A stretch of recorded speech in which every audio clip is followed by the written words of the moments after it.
Buenas tardes, hermanos de la Primera Iglesia Bautista, de otras iglesias que nos acompañan, de otras ciudades, amigos nuestros, invitados y algunos internautas que han llegado a estar aquí. Quiero darles la bienvenida. Es una transmisión de la Primera Iglesia Bautista de Monterrey y el tema que veremos hoy es el saludo, la salutación puntual. Cuando la ejercemos, el nombre del Señor tiene grandes efectos, tiene grandes alcances, tiene muchos propósitos. Algo que parece tan simple, tan de educación y ya, ¿cómo estás? Bien, saludos. Pero tiene alcances grandes. Por eso aparece un libro completo o un capítulo completo en la Biblia acerca de la salutación. Y vamos a leer aquí en Romanos 16, del 1 al 24, para que encontremos cómo el apóstol Pablo saluda a hermanos de Roma que conocía poco realmente y sin embargo dedica un capítulo para saludarles, más que a hermanos de otras ciudades y de otras iglesias. Vamos a ver los saludos que Pablo hace a los hermanos de Roma, una iglesia cristiana en Roma, la primera que había ahí, por supuesto. Y les invito pues a leer aquí al lado derecho mío está la letra y los versículos. Os recomiendo además a nuestra hermana Febe, la cual es diaconisa de la iglesia en Cencrea. Que la recibáis en el Señor como es digno de los santos, y que la ayudéis en cualquier cosa en que necesite de vosotros, porque ella ha ayudado a muchos, y a mí mismo.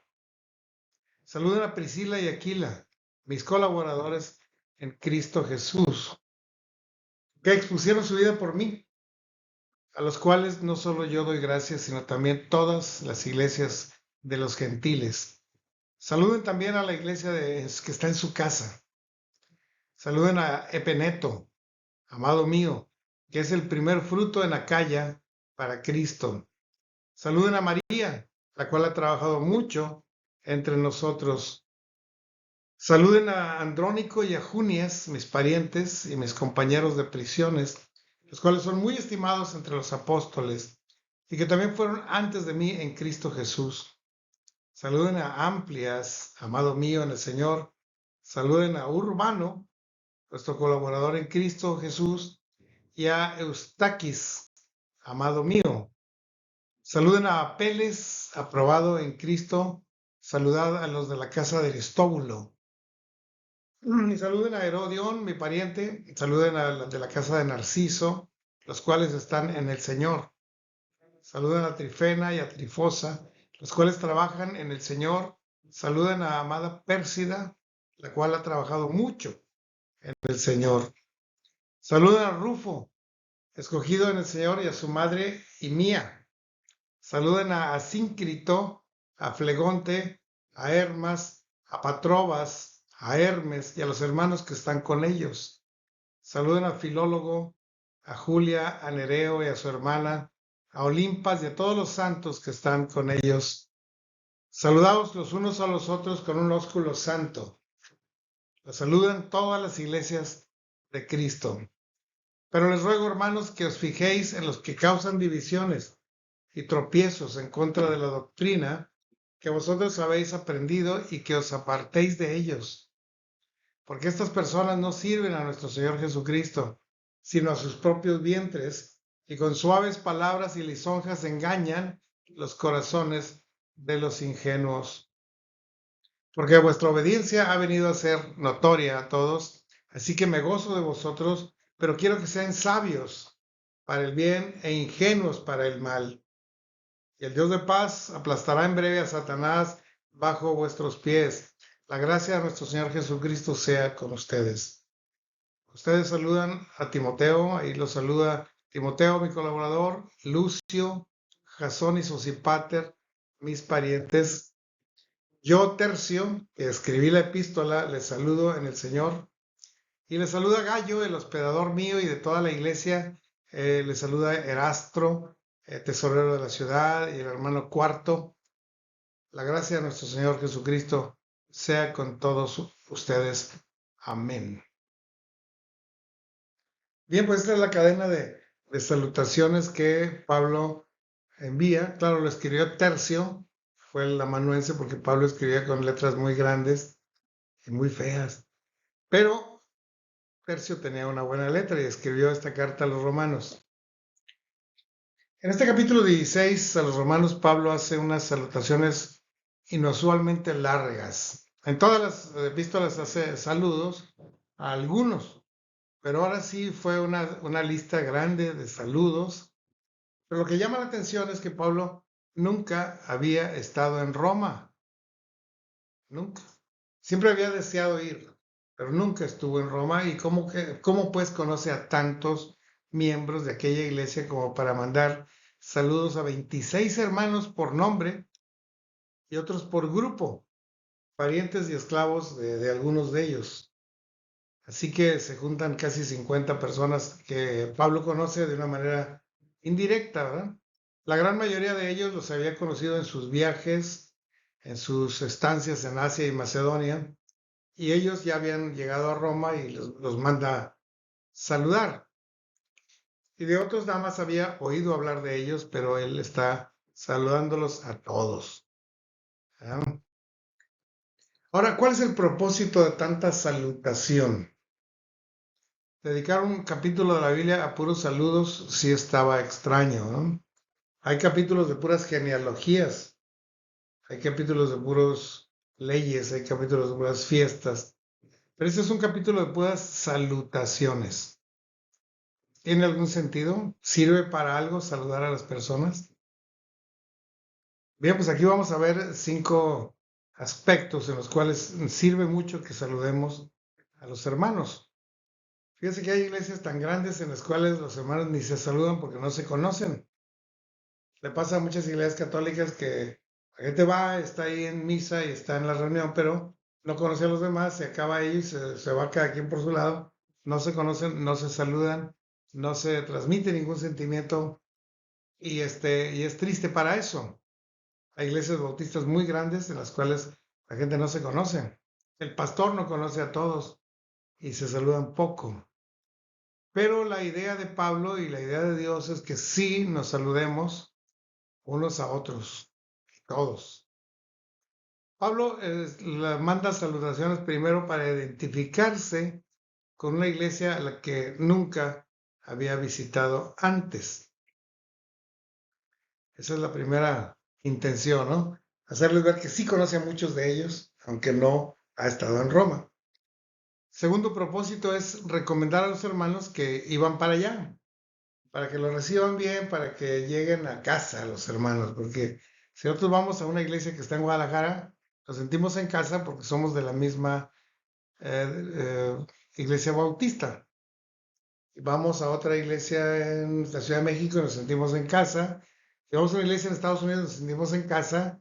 Y si vamos en China a una iglesia bautista, nos sentimos en casa porque estamos recomendados por el nombre de Jesús y el apellido Bautista, ¿no? También el propósito de Pablo en esta carta es fomentar el compañerismo, la comunión y la unidad entre hermanos, que debe ser la meta de todo creyente, de toda iglesia y de todo grupo cristiano. Tener compañerismo, tener comunión y tener unidad. A pesar de que unos sean de Jerusalén, y otros sean de San Luis Potosí, y otros sean de Monterrey, aquí el importante es que seamos unidos. Que no somos muy jóvenes, somos muy viejos, no importa, debemos estar unidos. Que no tenemos mucha experiencia y otros no tenemos nada de experiencia, no importa, tenemos que estar unidos. Ese es el deseo de nuestro Dios, la oración del Señor Jesucristo y la estrategia de Pablo con esta carta. La cuarta intención de Pablo es advertir del peligro y la única causa de división que puede atacar una iglesia, que es cuando se trae una doctrina falsa. Otros motivos no causan división, pero sí una doctrina falsa ha causado que haya tantas iglesias cristianas en el mundo por admitir una doctrina falsa. Y en quinto lugar, el propósito de la salutación de Pablo en esta carta a los romanos fue presentar a sus compañeros, a quienes un día va a enviar para estar allá. Ahorita vamos a ver quiénes son esos compañeros. Identificarse, el primer propósito. Yo creo que siempre que digamos una carta o que mandemos un mensaje o que escribamos algo en el Facebook o algo así, debemos identificarnos porque la iglesia y las personas a quien va el mensaje deben saber quién es el que está hablando y hasta qué punto nos conocemos y hasta qué punto tenemos cosas en común. Aunque él no había visitado Roma ni conocía la iglesia de allá, Pablo conocía a varios de sus miembros, los había conocido en sus viajes. Algunos habían sido colaboradores, otros habían sido misioneros, otros habían sido parientes suyos y otros habían sido hermanos en la fe de Jesucristo. Pues todos. Respecto a los parientes que Pablo aquí mencionó, a varios parientes suyos, eh, cabe la interpretación de que sea gente de Tarso, gente de su tierra, o cabe la posibilidad de que haya sido de la tribu de Benjamín. Cuando alguien era de la misma tribu, se llamaban parientes. No eran tan familiares, pero eran parientes, porque eran de la misma tribu de Benjamín. Pero todos ellos, Pablo, de alguna manera tenía conocimiento y trató de no olvidar a ninguno en esa carta a los romanos. Segundo, es para las recomendaciones que debe hacer. Ahí les recomiendo a la hermana Febe de Cencreas, porque teóricamente esta carta a los romanos la escribió Tercio, la firmó Pablo, la doblaron porque todas eran rollos, la enrollaron y se la dieron a una hermana que iba para Roma. Y esa hermana se llamaba Febe. Ella pertenecía a una iglesia, hija de la iglesia de Corinto, que estaba en Cencreas. Y Cencreas estaba a 10 kilómetros de Corinto, pero en el mar, era un puerto. Y ahí la hermana Febe servía, y servía mucho, servía a muchos. Y leyendo a Pablo lo sirvió muchas veces. Así que dijo, ahí les mando a la diaconisa Febe. Y claro, diaconisa suena muy importante porque lo es, ¿verdad? No aparece en la Biblia el oficio de diaconisas, aunque en primera carta a Timoteo dice los diáconos deben ser así y así, y las mujeres así y así. Se podría referir a las mujeres de los diáconos, pero también a las diáconos mujeres, que serían diaconisas. El diaconado es un oficio en la iglesia, pero también es un ministerio y también es un servicio. Entonces, si ella no era oficialmente diácono de la iglesia, sí era una servidora, y eso sí consta en la escritura, no solo en este pasaje, pero aquí él lo hace ver como servidora de muchos y de mí mismo, dice Pablo. Así que atiéndanla bien, recíbanla con gozo. Es una servidora de Dios a través de la iglesia. Porque la palabra diaconisa va desde servidora hasta maestro, hasta ministro. Un ministro es un diácono. Y un diácono oficial, pues es un diácono. También sirve a la iglesia. El diaconeo puede ser una función o puede ser un oficio. En nuestra iglesia tenemos 6 diáconos, pero hay muchos hermanos servidores y ministros que atienden a la iglesia, que visitan, que trabajan, que hacen cosas, que ayudan. Así como también se refiere aquí a los apóstoles, que podría referirse a los apóstoles eh, oficiales, los 12 que estaban en Jerusalén, o podía referirse a los enviados, porque también le llamaban apóstol a un enviado que hacía la iglesia en cualquier lado. En Jerusalén enviaba a alguien, era el apóstol. Un apóstol es un enviado. Así que son servidores. Con los apóstoles con A mayúscula, pues fueron Pedro, Juan, Santiago, todos ellos. Y los apóstoles con A minúscula, pues fueron todos los demás enviados, como Timoteo, Aristarco, Tito, Filemón. Todos ellos son enviados y se les considera apóstoles por ser enviados, ¿no? Ya no los llamamos así para no crear confusión, pero en ese tiempo podría ser. Les decía que era importante fomentar el compañerismo porque Los cristianos debemos conocernos y debemos tratarnos y debemos vernos como hermanos, apoyarnos en todo, ayudarnos, comunicar cariño, comunicar confianza, protección, todas las cosas buenas las debemos compartir. Y entonces seremos verdaderos compañeros, verdaderos hermanos en la fe. Así que dice, saluden a todos los conocidos, a los que yo conocí acá en Corinto, como fueron Priscila y Aquila, y a todos los que he conocido en mis viajes, salúdenmelos por favor, mucho, salúdenlos. Y salúdense ustedes unos a otros, porque la iglesia en Roma ya era muy grande, ¿no?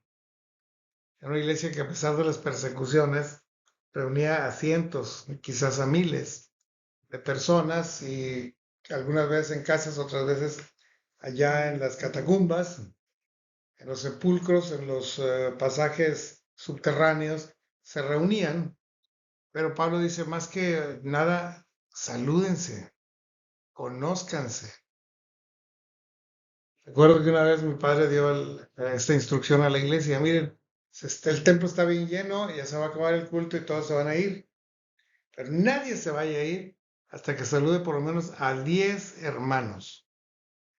De preferencia a 10 hermanos que no conozca personalmente. Y no lo saluden así, ¿cómo está hoy? Si lo saluda hermano, gusto en verlo, ¿cómo se llama? ¿Dónde viene? Dios lo bendiga. Yo vivo acá cuando me visita. En fin, hacer amistad. El verdadero saludo es para conocernos bien y para desearnos lo mejor y desearlo de manera práctica. Usted necesita una Biblia, yo se la consigo. Usted va para allá, yo lo doy right. Usted está enfermo, yo lo visito.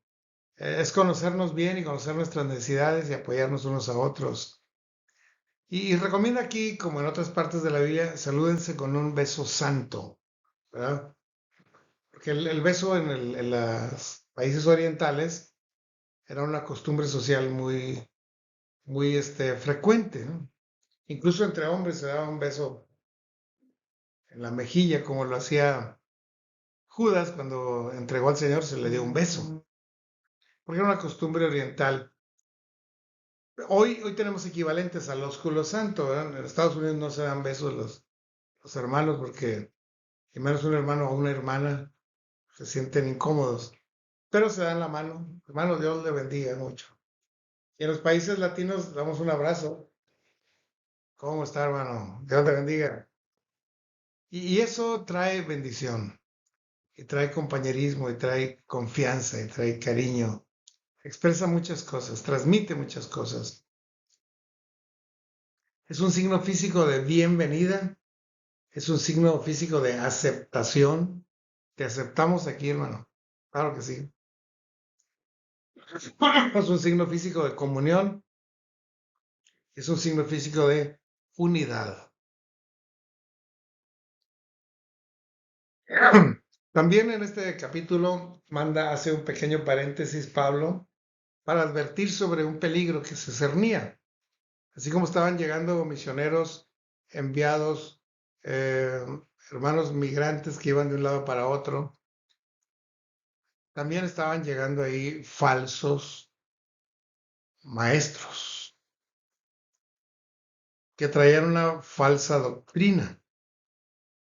Y tengan cuidado con eso. Cuando empiezan a predicar algo distinto al Evangelio, como el judaísmo que es distinto al Evangelio, o como el legalismo que es distinto al Evangelio, o el tradicionalismo que es todo menos Evangelio, en esos casos sí hay que apartarse. No los vas a correr ni insultar, pero apártate de ellos, porque vienen a contaminar a la iglesia. ¿Causan divisiones? Pues que no están sirviendo al Señor, están sirviendo a sí mismos y como dice Pablo, están sirviendo sus propios vientres.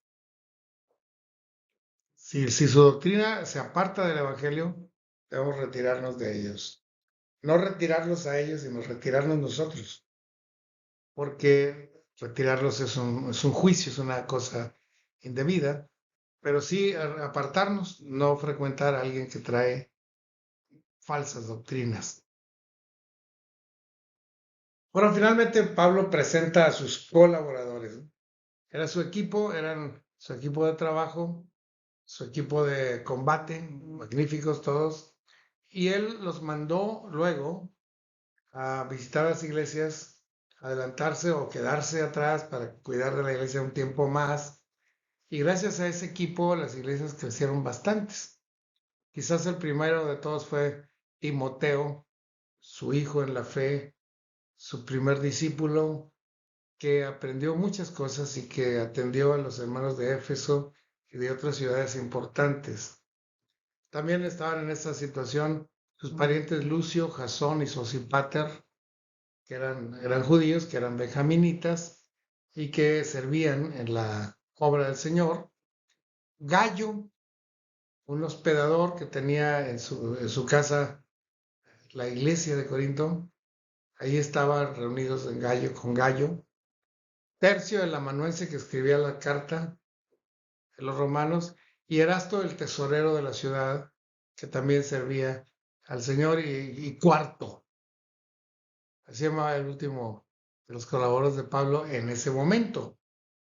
Otros colaboradores como Silas, como Lucas, como Onésimo, como Demas, en este momento no estaban con él, por eso no mandó saludos, pero el mismo Tercio, que era el amanuense, hace en uno de los versículos, dice, y yo Tercio, que escribí esta carta, los saludo yo también. Así que es importante presentar a nuestros colaboradores porque son un regalo de Dios. Todos los colaboradores que tenemos son un regalo de Dios, que nos están sirviendo a nosotros, están sirviendo al Señor y también van a servir en otros lados, en otras misiones, en otras iglesias, en otras convenciones, etcétera. Así que los colaboradores son hermanos muy especiales, gozo y corona nuestra. En esta iglesia, aparte de los diáconos y los ministros y los maestros y los misioneros, tenemos muchos colaboradores. Un día voy a hacer toda la lista de colaboradores que tenemos, que es bien grande. Y la voy a hacer la lista y la voy a publicar en Facebook, para que todo el mundo conozca a los colaboradores que el Señor nos ha dado. Hermanos, aprendemos en esta lección en este mensaje de Pablo, a saludarnos los unos a los otros, a recomendarnos los unos a los otros, a aceptarnos los unos a los otros, a protegernos los unos a los otros, a cuidarnos de los peligros unos con otros y, y dar a conocer a nuestros colaboradores. Vamos a orar. Señor, gracias te damos porque nos has dado mucha bendición en todos estos años que hemos estado transmitiendo mensajes, porque la Biblia tiene mensaje para todos. Ayúdanos a ser buenos hermanos, buenos colaboradores y buenos saludadores en cada culto y en cada oportunidad, en persona y en línea, y en carta y en teléfono, en todas partes, Señor. Que podamos ser así, comunicando el amor tuyo a través de las palabras. Bendice a nuestra iglesia, ayúdanos a recibir a la Convención Nacional con gozo y con eficiencia. Pues te lo rogamos en el nombre de Jesús, nuestro Señor y Salvador. Amén. Dios les bendiga, hermanos. Nos vemos mañana.